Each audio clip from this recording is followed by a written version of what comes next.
por esa presentación tan generosa y gracias por la invitación a participar en este ciclo, que ha sido realmente un referente obligado, me parece a mí, en el debate en nuestro medio acerca de las transformaciones que está experimentando el mundo contemporáneo y acerca de los desafíos y las oportunidades y los peligros que esa transformación ofrece a América Latina y ciertamente a Chile.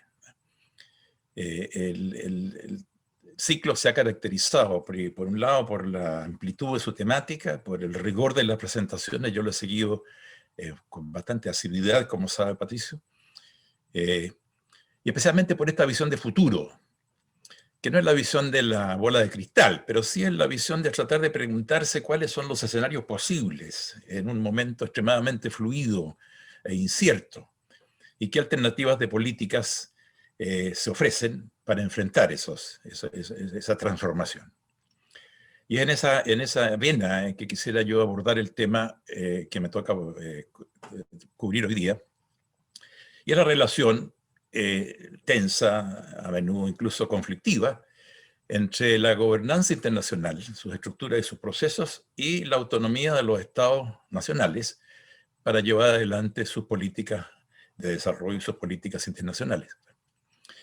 Este es un tema que en cierta versión de él es muy conocido en los estudiosos de derecho internacional público, porque se toca con el tema de la validez de los tratados internacionales y del derecho internacional consuetudinario y de los principios generales del derecho en el derecho interno. Tema que es bien conocido, digamos, de los expertos. Y sobre el cual, como sabemos, se han planteado dos posiciones, el monismo y el dualismo. No voy a entrar en esto porque quiero reservar el tiempo para otros aspectos, pero llegado el caso podemos tal vez tocarlo en el debate, y veo que Luis Winter está aquí, que conoce bien esta temática, así como Edgardo. El tema mío es más amplio. El aspecto jurídico es un elemento en la pregunta más general de cuál es la relación entre la gobernanza internacional, el régimen de gobernanza, de su estructura y sus procesos, y la soberanía de los estados nacionales. Y ahí el punto de partida es bien conocido, digamos, ¿verdad? Porque es los tratados de paz de Westfalia, el siglo XVII, que establecen el principio, digamos, de la soberanía absoluta, exclusiva del Estado sobre su territorio.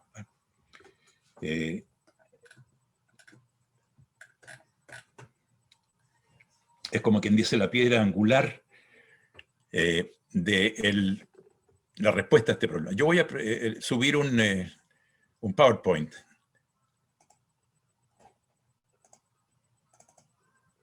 Ahí está.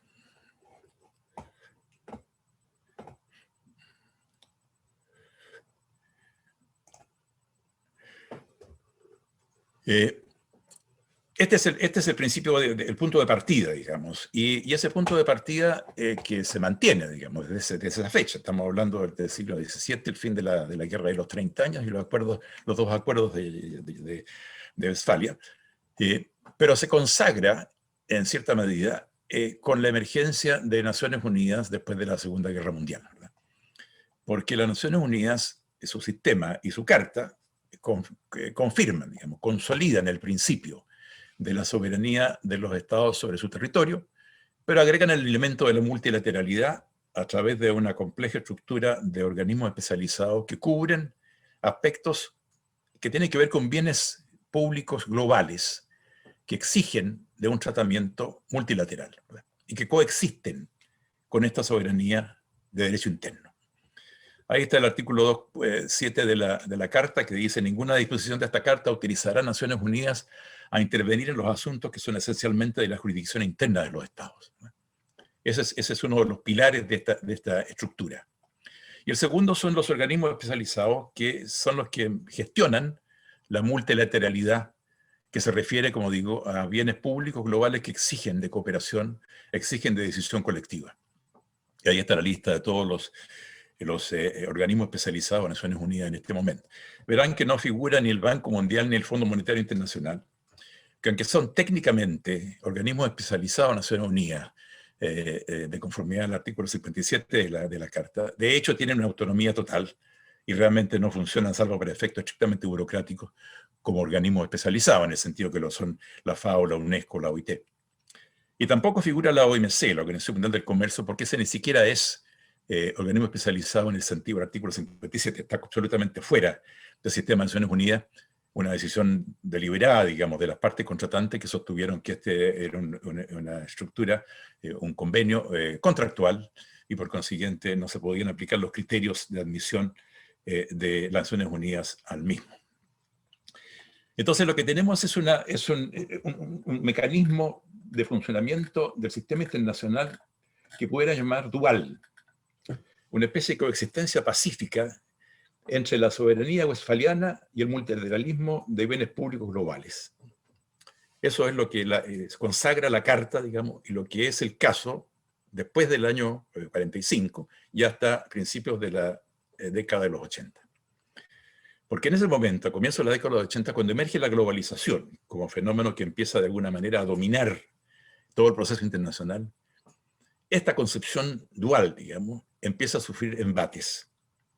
Empieza a ser cuestionada, empieza a ser erosionada en ambos pilares, pero en direcciones a veces opuestas, ¿verdad?, que van generando una situación bastante fluida, bastante incierta, y es la que, en mi opinión, da origen a desafíos bastante complejos. El principal factor que determina estos embates de este sistema dual es la globalización, que si bien no ha borrado, ciertamente ha hecho más difusos los límites, las fronteras entre lo interno y lo externo, ¿no?, especialmente en el plano económico.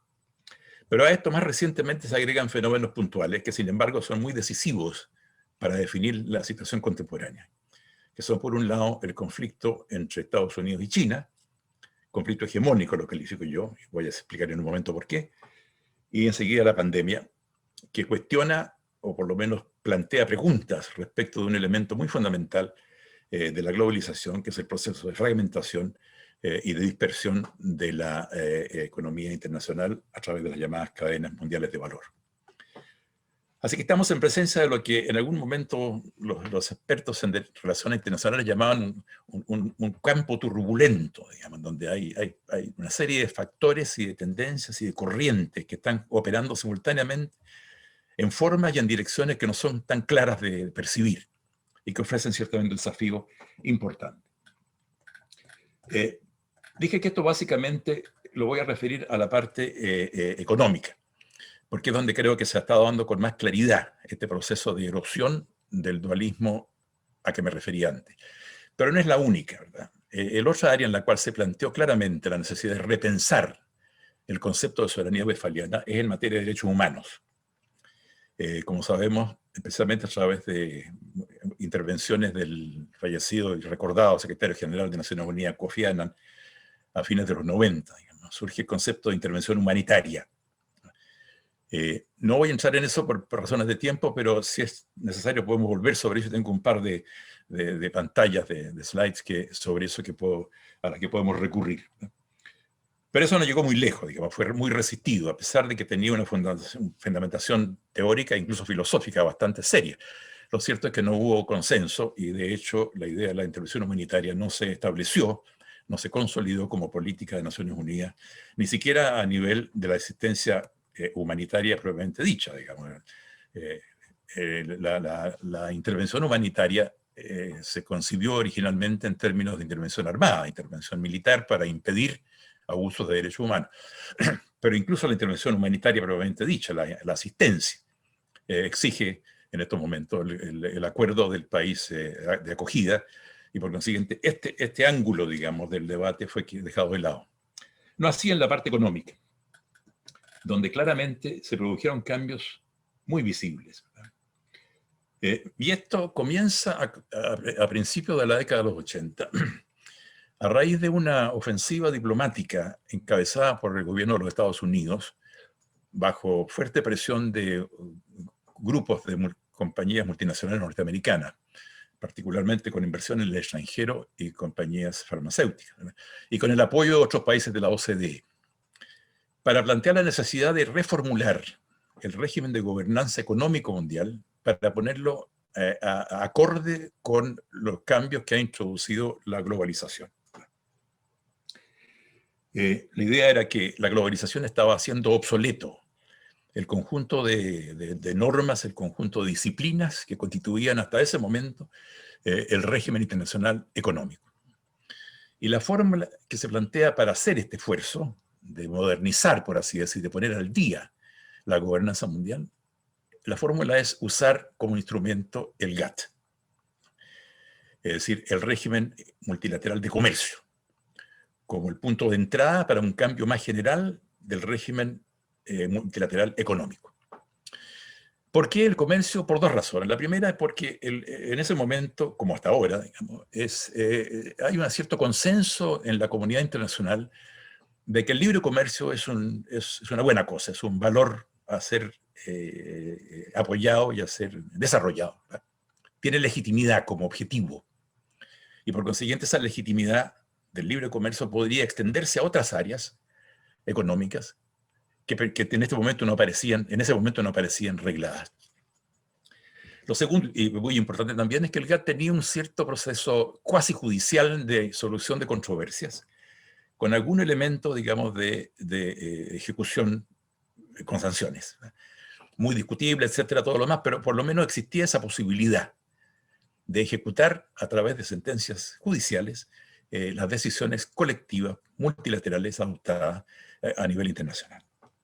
Entonces se lanza la ronda de Uruguay, la propuesta de la ronda de Uruguay, como un esfuerzo por usar el mecanismo del régimen multilateral del comercio para replantearse la gobernanza económica en un sentido más general.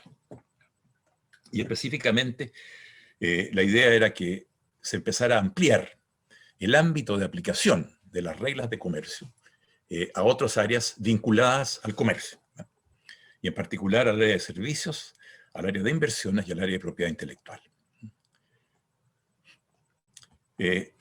Mi ex colega, brillante colega de la UNTA, Rubens Recupero, resumió bien, él participó en este proceso, cuáles fueron los objetivos iniciales, digamos, de este esfuerzo. Y eran básicamente eso, ¿verdad? Si la producción tendía a convertirse en internacional, la legislación debería acompañar esta tendencia y acercarse a un modelo general más o menos uniforme. Uniformar un poco a nivel nacional e interno ciertas normas de conducta básicas de las relaciones económicas. Se había agotado un ciclo de comercio mundial, uno de integración superficial y limitaba las medidas fronterizas, aranceles y contingentes, y se estaba iniciando la era de la integración profunda, que se extendía a decisiones que hasta entonces se consideraban competencia exclusiva de los estados soberanos. Por ejemplo, legislación sobre patentes y propiedad intelectual, reglamentos sobre bancas, seguros y otros servicios, y reglamentos sobre inversión. Es decir, se empieza, como decía yo, a erosionar esta distinción tan radical westfaliana, digamos, entre lo interno y lo externo. Y se dice, hay cosas que son internas y que hasta ahora han sido exclusivamente de dominio de los gobiernos nacionales, que sin embargo inciden tan poderosamente en el proceso de globalización, que es necesario que la comunidad internacional se preocupe de ellas y las regle. Y esto se plantea entonces como un esfuerzo por introducir por lo menos estos tres elementos, que son servicios, inversiones y propiedad intelectual en el régimen internacional multilateral de comercio. Y esto fue resistido por los países en desarrollo. La primera propuesta norteamericana fue resistida por los países en desarrollo, que argumentaban primero que en materia de servicios había servicios especialmente de utilidad pública que tenían características muy especiales, implicaciones sociopolíticas, que hacían que no fuera procedente, no fuera aconsejable abrir totalmente indiscriminadamente el acceso a esos servicios, y que por la inversa había que conservar una cierta capacidad de selección por parte de los gobiernos nacionales. Lo mismo respecto a las inversiones. La idea es abrir sin discriminación el acceso de inversionistas extranjeros a la economía nacional. No parecía en la visión de los países en desarrollo en ese momento una medida aconsejable. Y en el caso de la propiedad intelectual, igualmente había críticas, por un lado al hecho de que podría ser un mecanismo, el introducir la propiedad intelectual en la OMC, un mecanismo para consolidar el monopolio de la innovación por parte de los países ricos, Y por otro había una crítica más teórica, digamos, y es que la OMC, el GATT originalmente y la OMC posteriormente, estaban planteados en términos esenciales de la libertad de competencia, digamos. O sea, la idea era la de facilitar la competencia comercial. Y por la inversa, la propiedad intelectual representa una forma de monopolio y de renta perfectamente respetable y defendible desde el punto de vista teórico, pero distinta de lo que era la filosofía del GATT y de la OMC. Así que hubo resistencia. En definitiva, el resultado fue que en la ronda Uruguay se incluyeron los temas, pero con ciertas limitaciones, con ciertas concesiones que se le hizo a los países en desarrollo a fin de llevarlos a un acuerdo. En el caso de servicios, la principal concesión fue que se introdujo el principio de la lista positiva, según el cual se abren a la inversión, a la presencia extranjera, solamente aquellos servicios que figuren en una lista taxativa que acompaña al país al momento de acceder al acuerdo, el Acuerdo General sobre Comercio en Servicios. Lista positiva. En el caso de inversiones, no fue posible para los países desarrollados el incluir un principio general de apertura no discriminada, digamos, a la inversión extranjera o establecer un régimen separado de solución de controversia para el inversionista extranjero. Pero sí se introdujeron ciertas restricciones a la forma en que se trataba la inversión a nivel interno. Y en particular, el acuerdo sobre medidas en materia de inversión relacionadas con el comercio prohíbe, como dice en este momento en la pantalla, medidas que obliguen o induzcan al uso de insumos de origen nacional, restrinjan la importación de insumos a un porcentaje del valor de la producción exportada por la empresa, o limiten la disponibilidad de divisas para la empresa a un porcentaje de las divisas generadas por sus exportaciones. O sea, las limitaciones de contenido y las limitaciones cambiarias, digamos, son prohibidas. En el caso de la propiedad intelectual,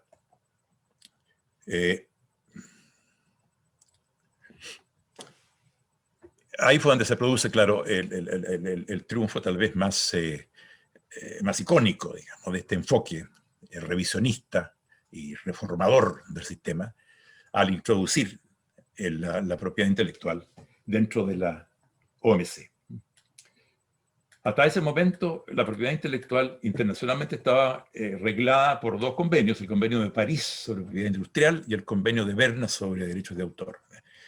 Y existía y existe una organización internacional, un organismo especializado, que es la OMPI, la Organización Mundial de Propiedad Intelectual, que está a cargo de monitorear y de promover la aplicación de estos dos convenios, pero que tenía un alto grado de flexibilidad. O sea, los países, los gobiernos dentro de los convenios, particularmente en patentes, digamos, el convenio de París, tenían la posibilidad de decidir, en función de sus intereses, si acaso iban a reconocer patentes para ciertos productos o no. Y en particular los productos farmacéuticos, en países importantes, productores de genéricos, no fueron incluidos entre aquellos que eran patentables, el caso de la India y Brasil en particular. Así que había bastante flexibilidad y ciertamente la OMPI no tenía ninguna capacidad de ejecución, de enforcement, digamos, de las disciplinas de los dos convenios. Esto cambia radicalmente con la introducción de TRIPS, el acuerdo sobre los aspectos de los derechos de propiedad intelectual relacionados con el comercio, que hace obligatorio el reconocimiento de patentes para todos los Estados miembros de la OMC, para prácticamente todas las materias posibles, no pueden seleccionar. Y además consagra la obligación de los estados de adoptar leyes y reglamentos internos que hagan efectiva esa obligación y establecer sanciones comerciales para los estados que no la cumplan. Eso es un campo muy importante y que debo decir fue resistido bastante, con mucha fuerza por sectores del mundo académico, partidarios y defensores de la globalización y de la OMC, pero contrarios a que se incluyera la propiedad intelectual en ella. Y la figura más importante aquí es la de Jagdish Bhagwati, profesor de la Universidad de Columbia, que fue un opositor cerrado, digamos, a esta idea, y que escribió: TRIPS fue como la inyección de células cancerosas en un cuerpo sano. Virtualmente, por primera vez, los lobbies corporativos farmacéuticos y de software habían conseguido distorsionar y deformar una importante institución multilateral, desviándola de su misión y sentido propios, la promoción del comercio, y transformándola en una agencia recolectora de royalties. Esto, como digo, lo dice alguien que es una persona no sospechada, digamos, de ninguna simpatía por el proteccionismo, todo lo contrario, ¿verdad? Con todo, es como queda en definitiva decidida la Organización Mundial del Comercio. Y este proceso, digamos, tiene 4 elementos que son nuevos, que afectan a lo esencial del modelo westfaliano, digamos. Lo primero es que el régimen multilateral de comercio expande dramáticamente su componente normativo. El GATT originalmente era un lugar en el cual se intercambiaban concesiones comerciales. Tenía reglas, evidentemente, pero la fundamental era la no discriminación. El principio de nación más favorecida y el principio de trato nacional.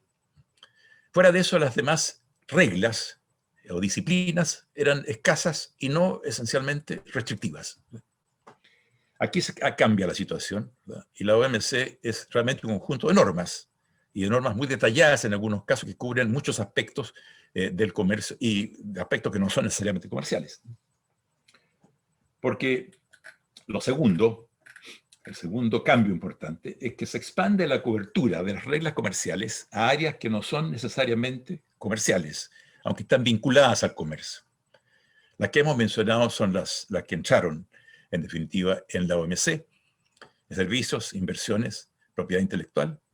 Otras se propusieron y no entraron, ¿verdad? Por ejemplo, política de competencia, y otras no llegaron a ponerse como tales, aunque están pendientes, están presentes en el debate, que son la problemática laboral y la problemática ambiental. Lo esencial es que el GATT, que era esencialmente comercio, y comercio en la frontera, digamos, ¿verdad?, ese empieza a expandirse a áreas que son no estrictamente comerciales, pero vinculadas al comercio. Tercero, se expande la cobertura de las reglas al ámbito interno de los países. Es decir, en el GATT efectivamente había, lo esencial naturalmente era la no discriminación en la frontera, pero había reglas sobre el trato nacional que se aplicaban al tratamiento una vez que los productos entran a la economía nacional, pero eran muy específicamente destinadas a impedir que por la vía de acciones posteriores al ingreso del producto se discriminara en contra de ese producto en favor del producto nacional. Es el trato nacional. Aquí eso se amplía y se empiezan a introducir normas que van más lejos que eso y que implican la necesidad de que los gobiernos adopten políticas o se abstengan de políticas que antes pertenecían estrictamente al dominio de la decisión interna.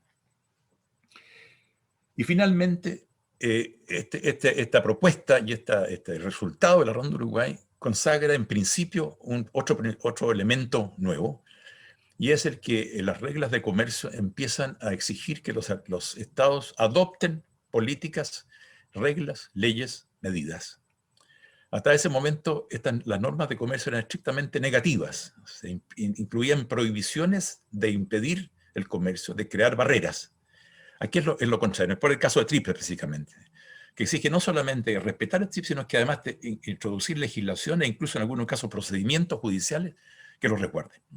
O sea, en este momento el régimen comercial empieza a incidir en la forma en que los estados nacionales organizan su economía y organizan su proceso interno. De manera que fue un cambio muy importante. Aún así no fue suficiente, digamos, para los objetivos iniciales de este esfuerzo, objetivo del gobierno, como digo, de Estados Unidos, de la OCDE y de corporaciones multinacionales, que querían ir más lejos. Y descubren que no es posible hacerlo. En la conferencia ministerial de Singapur de la OMC se plantea la idea de un acuerdo de inversiones, propiamente dicho, que establezca el principio del movimiento indiscriminado de inversiones a través de las distintas economías nacionales, ¿no?, y establezca el principio del tratamiento preferencial de las controversias inversionista-Estado. Eso no es aceptable.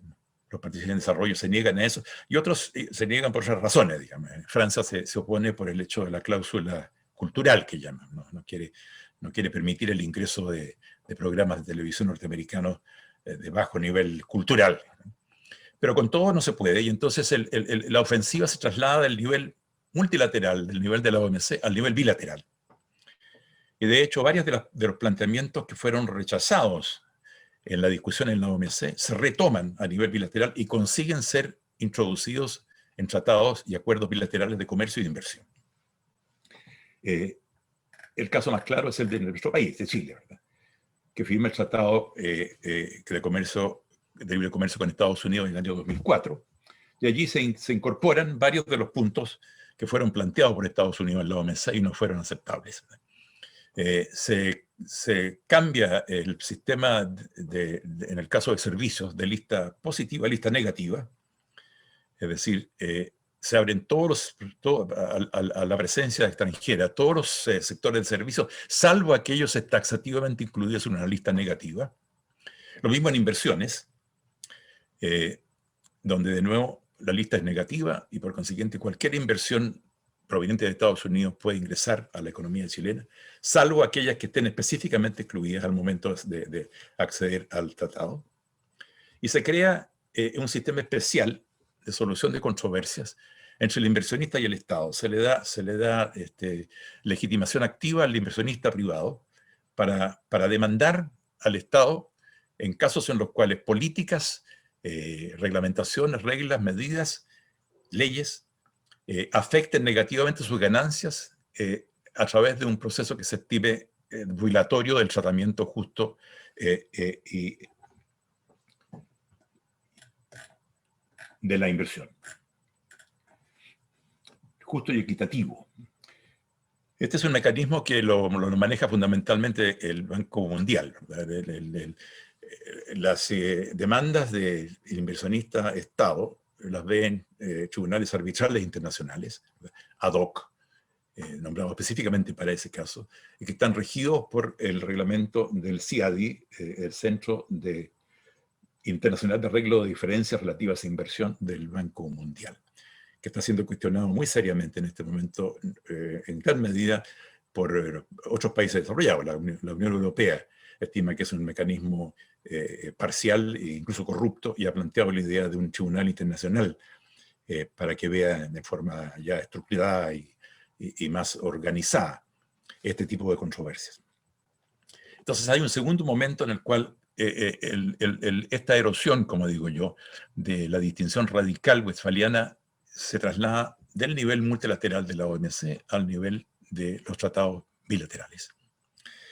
Pero ahí aparece un tercer elemento y un tercer momento, ¿verdad?, que es la emergencia de China y la percepción que se tiene de China, especialmente en Estados Unidos, en Europa también, ¿verdad?, pero básicamente en Estados Unidos, como un factor de inestabilidad del sistema que se está creando, ¿verdad?, por el hecho de que está planteando, en el fondo, un desafío hegemónico, planteando un modelo alternativo, que los chinos denominan socialismo de mercado y que los occidentales denominan capitalismo de Estado, ¿verdad?, como un alternativo a la visión liberal, o neoliberal, si quieren llamarla así, que estaba reflejada en las proposiciones en la OMC y en los tratados de libre comercio bilaterales. China entonces aparece como un peligro. Y esto no solamente para sectores, por así decirlo, de la derecha del espectro político norteamericano, sino que muy transversalmente, digamos. O sea, es una percepción compartida. Y de hecho, el que la asume con más fuerza es el presidente Obama, ¿ya?, que plantea que la respuesta a esto debe ser el crear estructuras multilaterales que consoliden la visión del desarrollo y la visión de la economía planteada en la OMC y en los acuerdos bilaterales, ¿no?, como respuesta a los intentos de China de presentar una visión alternativa y crear una hegemonía propia. Y esa visión norteamericana se expresa en dos propuestas de dos convenios internacionales, que son el TPP para el área pacífica y el TTIP para el área transatlántica, a lo cual China, como sabemos, responde. Son más o menos coetáneas, no es que haya un desafío y una respuesta, pero sí pasan al mismo tiempo. China en alguna medida responde a esta iniciativa a través de la creación de la Asociación Económica Integral Regional, la RCEP, que acaba de entrar en funcionamiento, ¿verdad?, que presenta la otra visión, una visión en la cual muchas de estas disciplinas que coartan o reducen la capacidad del Estado Nacional de definir sus políticas de desarrollo no están incluidas. queda abierto entonces el conflicto.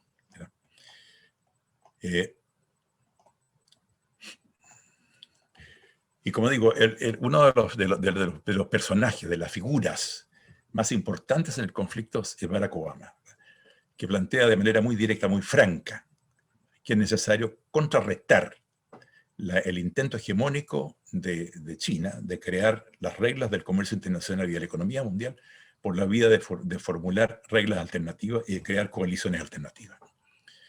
Es interesante volverse un texto que es una columna de opinión de Barack Obama, publicada en el Washington Post en mayo del 2016, que se llama "El TPP va a permitir que América, no China, sea el que vaya a la vanguardia en comercio mundial". Aquí hay dos citas largas, pero vale la pena tal vez recordarlas, ¿verdad? Esto es lo que escribe Barack Obama. La Asociación Económica Integral Regional, la de los chinos, no impedirá la competencia desleal entre las empresas estatales subvencionadas por el gobierno. No protegerá una Internet libre y abierta. Tampoco respetará los derechos de propiedad intelectual de una manera que garantice que los creadores, artistas, cineastas y empresarios de Estados Unidos obtengan lo que corresponde, y ciertamente no hará cumplir altos estándares para nuestros trabajadores y nuestro medio ambiente. Afortunadamente, sigue escribiendo Barack Obama, Estados Unidos tiene un plan propio que cumple cada uno de estos objetivos. El TPP reúne a 12 países que representan casi el 40% de la economía mundial para asegurarse de que las empresas privadas tengan la oportunidad justa de competir contra las empresas estatales. Mantiene Internet abierto y gratuito, fortalece las protecciones de propiedad intelectual que nuestros innovadores necesitan para tomar riesgos y crear, y nivela el campo de juego establecido, estableciendo los más altos estándares exigibles. Y concluye este texto de Obama diciendo: Estados Unidos debería escribir las reglas. Estados Unidos debería ser el que decide. Otros países deben seguir las reglas que Estados Unidos y nuestros socios establecen, y no al revés. Eso es lo que el TPP nos da el poder de hacer. Es por eso que mi administración está trabajando estrechamente con los líderes del Congreso para obtener la aprobación bipartidista para nuestro acuerdo comercial, consciente de que cuanto más esperemos, más difícil será aprobar el TPP. El mundo ha cambiado, las reglas están cambiando con él. Estados Unidos, no países como China, deberían escribirlas. Este planteo, digamos, de que es necesario generar una especie de gran coalición para oponerse a la pretensión hegemónica china, despierta sospechas en muchos sectores dentro de Estados Unidos, particularmente sectores académicos progresistas, digamos, que sostienen que eso puede ser tal vez bueno desde el punto de vista de la hegemonía mundial, pero es malo para Estados Unidos. Y en particular dos premios Nobel de Economía, que son Joseph Stiglitz y Paul Krugman, salen a la palestra sosteniendo que en realidad el TPP no es una buena solución. Stiglitz escribe, Obama dice repetidamente que el TPP debe mirar a quién, Estados Unidos o China, va a escribir las reglas comerciales del siglo XXI. El enfoque correcto es llegar a esas reglas colectivamente, con todas las voces escuchadas y de manera transparente. Obama ha tratado de perpetuar la forma en que las cosas se han hecho siempre, es decir, que las reglas que rigen el comercio global y la inversión sean escritas por corporaciones estadounidenses para corporaciones estadounidenses. Esto debería ser inaceptable para cualquiera que se comprometa con los principios democráticos. Eso escribe Stiglitz. Y Krugman dice, el acuerdo comercial del Pacífico no es realmente sobre comercio. Algunos aranceles ya bajos van a caer, pero el eje principal del acuerdo propuesto consiste en fortalecer los derechos de propiedad intelectual y cambiar la forma en que las empresas y los países resuelven las controversias. Y de ninguna manera, dice Krugman, está claro que ninguno de estos cambios sea bueno para Estados Unidos. Este no es un trato que debamos apoyar. De manera que hay una reacción, digamos, por así decirlo, de la izquierda. Se expresa además en la posición contraria al TPP que adopta Hillary Clinton en la campaña presidencial, la posición de Elizabeth Warren y otros. Pero por otro lado también coincide con un proceso de creciente reacción anti-globalización que tiene lugar en Estados Unidos y en otras partes del mundo, ¿verdad? Y los dos factores coinciden en un proceso en el cual el problema no es tanto el defender la soberanía westfaliana, sino que el de atacar el multilateralismo. Esta es una reacción perversa, digamos. Simultáneamente hay quienes sostienen que es necesario reducir la capacidad de los estados nacionales de interferir con la libertad económica mundial, y por otro lado, a quienes sostienen que es necesario reducir la presencia de la gobernanza global en el proceso económico nacional. Y ciertamente las expresiones icónicas de esta segunda posición son Donald Trump en Estados Unidos y la campaña del Brexit en el Reino Unido. Trump lo dice claramente, su posición no deja ninguna duda en su intervención en la sesión de la Asamblea General de las Naciones Unidas del año 2016, en que dice: el mundo libre debe asumir sus cimientos nacionales. No debe intentar borrarlos ni reemplazarlos. Si quieres libertad, enorgullécete de tu país. Si quieres democracia, aférrate a tu soberanía. Y si quieres paz, ama a tu nación. Los líderes sabios siempre anteponen el bien de su propio pueblo y su propio país. El futuro no pertenece a los globalistas. El futuro pertenece a los patriotas. El futuro pertenece a naciones soberanas e independientes que protegen a sus ciudadanos, respetan a sus vecinos y honran las diferencias que hacen que cada país sea especial y único. Es decir, emerge una respuesta nacionalista extrema, unilateralista, que desprecia el multilateralismo como forma de organización de las relaciones internacionales y reivindica el derecho de los estados, y en particular en este caso del estado más poderoso de la Tierra, que es Estados Unidos, de imponer sus posiciones por la vía unilateral. Y Trump, como sabemos, expresa eso de distintas maneras, ¿verdad? Por de pronto se retira de la OMS, denuncia el TPP, se sale del TPP, y empieza a sabotear efectivamente la OMC. Específicamente se niega a Estados Unidos a reemplazar a los miembros del Tribunal de Apelación de la OMC, que termina su mandato, con lo cual lo hace imposible que siga funcionando el sistema de solución de controversias. Es decir, estamos en una situación en que los dos pilares de este esquema dual están siendo objeto de embestidas en dirección opuesta, ¿verdad? Y además con signos opuestos. Porque así como Trump se manifiesta patriota y no globalista, Emmanuel Macron, presidente de Francia, reitera su fe en la soberanía westfaliana. Y esta cita que aparece allí es un poco larga, digamos, pero el resumen es ese. Estoy comprometido con la soberanía westfaliana, dice Emmanuel Macron. No creo que haya nada mejor. En el ámbito internacional, para mí la primacía es siempre la soberanía de los pueblos. Cada vez que hemos tratado de reemplazarla, hemos creado trastornos. Así que estoy profundamente apegado a ella, a la soberanía westfaliana. Profundamente, dice Macron. Macron no puede ser tildado, digamos, de un nacionalismo nacionalista derecha extremo, ni mucho menos. Y es que la transformación del mundo es compleja, es contradictoria y va generando reacciones contradictorias y complejas.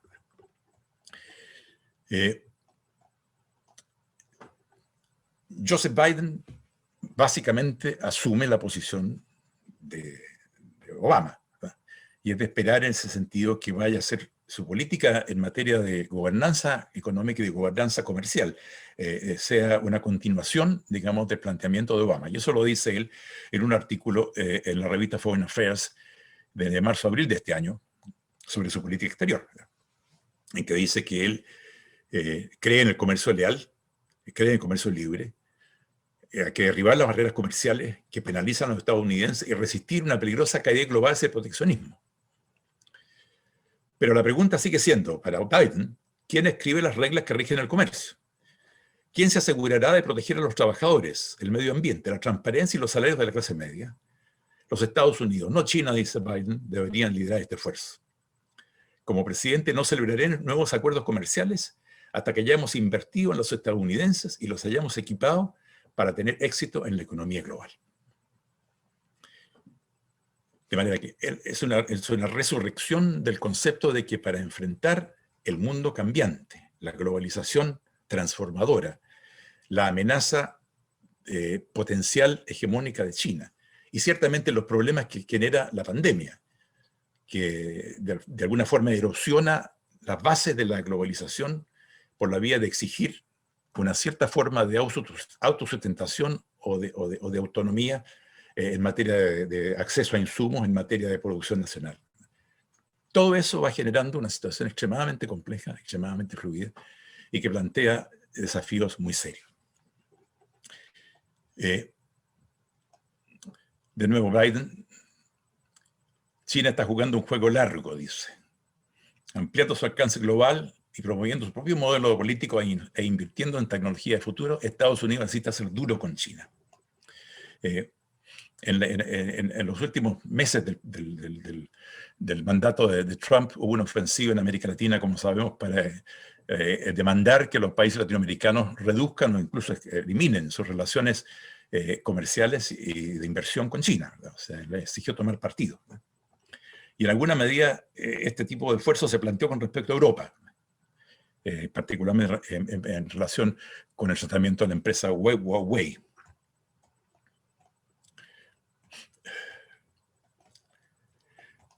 Frente a esto, Europa específicamente reacciona con un planteamiento que se ha denominado autonomía estratégica. No quiero entrar en esto porque se me está acabando el tiempo y quiero tocar el planteamiento alternativo, o por lo menos hermano de ese, que es el planteamiento que estamos formulando en el Foro de Política Exterior sobre no alineamiento activo. Pero es importante tener presente que lo que era originalmente la idea de autonomía estratégica europea, que era autonomía estratégica en el plano comercial, en el plano militar y de seguridad, se ha extendido al plano económico. Tres citas solamente acá. Tenemos Emmanuel Macron: tenemos que reconstruir nuestra independencia agrícola, sanitaria, industrial y tecnológica francesa y una mayor autonomía estratégica europea. Phil Hogan, comisionado de Comercio de la Unión Europea: tenemos que ver cómo construir cadenas de suministros resilientes basadas en la diversificación. La preocupación de depender de otros países, de otras potencias, para efectos de insumos esenciales. ¿Cómo se puede mitigar la dependencia excesiva de países como China o India cuando se trata de bienes esenciales? Pregunta que se formula la ministra Sigrid Kaag de Comercio Exterior de Holanda. Podemos volver sobre este tema específicamente porque hay más trabajo sobre esta idea de autonomía estratégica europea en la parte del debate. Pero quisiera pasar ahora y terminar con una referencia a un trabajo que se está haciendo, como digo, en el Foro de Política Exterior, y en el que he participado con dos colegas, Jorge Jaime y Carlos Minami, ¿verdad? Que es la idea del no alineamiento activo como una política para enfrentar este campo turbulento en que se encuentra en este momento el mundo y la globalización. Y una primera aproximación a este tema se planteó en un artículo que apareció originalmente en español en la revista Foreign Affairs Latinoamérica, pero que fue traducido después al francés y publicado por el IRIS en París, y al inglés en la revista Global Policy. Y ahí están las carátulas de los tres. ¿Qué es el no alineamiento activo?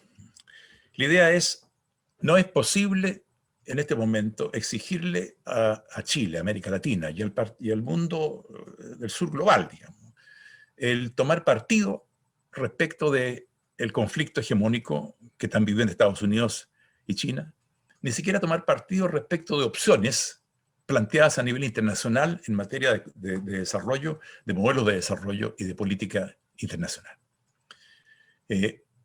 Estos países tienen que participar. En ese sentido, la idea de no alineamiento es distinta de la que se planteó en los años 50 y 60 por el movimiento de los no alineados, que era un movimiento que quería salir del proceso internacional, no verse involucrado en el conflicto estadounidense-soviético. Aquí la idea no es esa, la idea es involucrarse profundamente, pero desde una perspectiva propia, autónoma, en que se enfaticen y se privilegien los intereses nacionales y que se abra a relaciones con todos los otros socios posibles internacionales, con mira precisamente a llevar adelante este interés propio de los países en desarrollo. Este trabajo está en comienzo, está en ciernes, ¿verdad? Estamos trabajando en un posible volumen recién empezado, pero por el momento hay solamente orientaciones generales que son las que voy a resumir ahora antes de terminar, ¿verdad? La idea de ordenamiento activo, entonces, tiene ciertos objetivos básicos. El primero es ampliar y profundizar la integración de Chile y de los países de América Latina en los flujos de comercio internacional, inversión y financiación, sobre una base de no discriminación. O sea, no distinguir en términos de contraparte por razones ideológicas, nacionales o de otro tipo, sino estrictamente en términos de los costos-beneficios de la relación, preservando al mismo tiempo los espacios e instrumentos de política necesarios para garantizar la capacidad de los países de definir y aplicar su propio modelo de desarrollo. De manera que la idea es integrarse, pero integrarse con objetivos claros y sin discriminaciones. Y en el proceso contribuir a la estructuración de un régimen de gobernanza internacional democrático e inclusivo, que combine precisamente la independencia mundial y la autonomía nacional. En términos más específicos, el no elemento activo en el plano del comercio implica ampliar relaciones comerciales sin discriminación, incluido el comercio sur-sur, revivir la idea del comercio sur-sur. Integrar la política comercial en la política de desarrollo. El comercio no es un fin en sí mismo, es un medio para el desarrollo, y eso es necesario enfatizarlo en la política. Y tercero, equilibrar el comercio con la autosuficiencia y la resiliencia, especialmente al unirse a las cadenas globales de valor. De nuevo, la idea no es la autarquía, no es la de cortarse del comercio internacional y del mercado mundial, sino la de integrarse, pero con una clara noción de que hay que conservar cierta capacidad autónoma de autoabastecerse en vista de los problemas que pueden crear situaciones como la pandemia. En materia de inversión extranjera, diversificar de nuevo sin discriminación. Este tema evidentemente está muy presente en este momento en el debate chileno por la idea de que la gran empresa de energía estatal en China, State Grid, está planteando hacer una inversión que la va a transformar en el principal proveedor de energía en Chile, ¿no? Diversificar sin discriminación. Analizar cada intento de inversión, cada propuesta de inversión en sus méritos y en términos de sus implicaciones para el desarrollo nacional. Atraer la inversión extranjera por la vía de ofrecer un clima de inversión razonablemente sólido y fiable, más que ofrecer beneficios puntuales, ¿no? Y tercero, no renunciar a la autoridad reguladora. En materia de finanzas, estrechar vínculos con las instituciones de Bretton Woods, así como con los marcos regionales de desarrollo. Utilizar las instituciones financieras emergentes del sur global. Un elemento nuevo en este panorama complejo es que el sur global ha dejado de ser simplemente un sur mendicante. Está en condiciones de poder ofrecer potencialidades de financiamiento propia, ¿verdad? Y específicamente los BRICS, el grupo que incluye a Brasil, Rusia, India, China y Sudáfrica. Ha creado un banco de desarrollo que tiene su sede en China, que tiene capacidad, digamos, de intervenir como agente financiero importante en el proceso de financiación del desarrollo de los países en desarrollo. Y finalmente, en materia de gobernanza mundial, fortalecer el multilateralismo. Cómo identificando con claridad los bienes públicos mundiales que requieren de una gestión y protección multilateral, entre los cuales los más obvios son evidentemente el medio ambiente, el cambio climático, la salud, ¿verdad? Pero otros también, ¿verdad? Derechos humanos, ¿verdad? Y reforzar y crear instituciones multilaterales apropiadas para llevar a cabo políticas efectivas, digamos, de manejo de estos bienes públicos mundiales. Y resistir la instrumentalización del multilateralismo para conciliar un cierto modelo, que puede ser el neoliberal y la penetración de los multinacionales, o puede ser el modelo chino, ¿verdad? La idea es no aceptar que el multilateralismo se instrumentalice para objetivos de política interna que tienen que ver con modelos de desarrollo respecto a los cuales las sociedades nacionales deben ser autónomas y tener capacidad de decisión propia. Y en particular, aplicar este criterio, digamos, de reservar esta provincia a la decisión de la sociedad nacional en las áreas de inversión extranjera y de derechos de propiedad intelectual. Y finalmente, fortalecer acuerdos e instituciones regionales. En el caso de América Latina, desgraciadamente en este momento en estado bastante calamitoso, ¿verdad? Pero que en las pero en donde hay posibilidad de restablecer la idea de una presencia latinoamericana en el mundo que está surgiendo, que simultáneamente consolide